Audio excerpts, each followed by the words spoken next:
one way or the other linked to the banking industry. So indirectly, I guess they will benefit in one way or the other. So you can't say it's been left out or anything, but at the same time there are no special announcements for banking. Okay, looking at the broader picture of the agriculture sector, there is no milestone announcements. The soil health card, which is already announced by the Prime Minister, and there is no other special protection schemes or price stabilization schemes.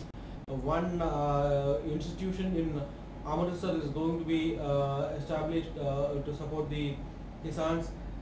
On the education sector, there are no big announcements except for the fact that a couple of IITs and IIMs will come up. Kerala was very well expecting an IIT or IIM, or even at least AIMS. Nothing has happened. The cries and views of the Malayalis will come raise in the next few hours' time. The government is also expecting big support from the central government in terms of funding in many sectors. But Ruben, one positive factor is that division of tax revenue among the states. The center has given some positive indications that there will be larger share of money for the states to manage their finances. That's a positive indication, isn't it? Definitely. That the sharing of revenues is the biggest bone of contention between the state and the center, and this is of special importance, especially since we are moving into the GST in 2016, when there will be a single tax to replace all taxes, and so the division of income between the center and the state becomes especially important. Regarding agriculture, very surprisingly, there is nothing much to write home about. If you see, there's just a few announcements on the micro irrigation projects, but nothing beyond that. Say people from Kerala would have been ideally expecting, say for instance, interest subsidies on replanting of say tea, which is urgently required to improve the quality of teas which are coming from India.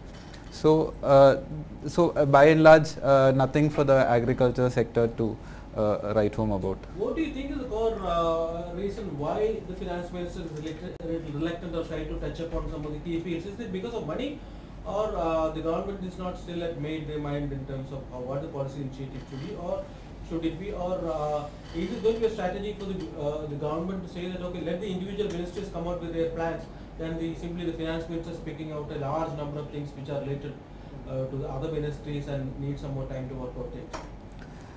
I'm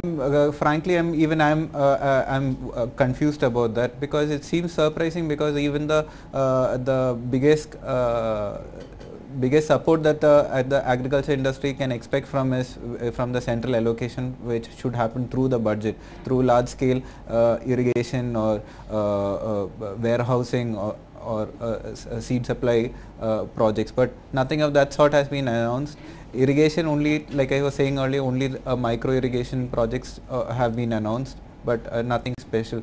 But I guess now it will fall back onto the state ministers to do something about it, and I'm sure you can expect a lot of dissent from the Kerala government.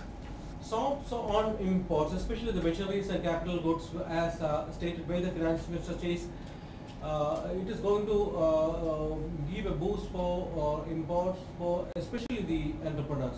Are the statements and tax cuts enough to fill the gap between the expectation and reality? Definitely, because the rate cut was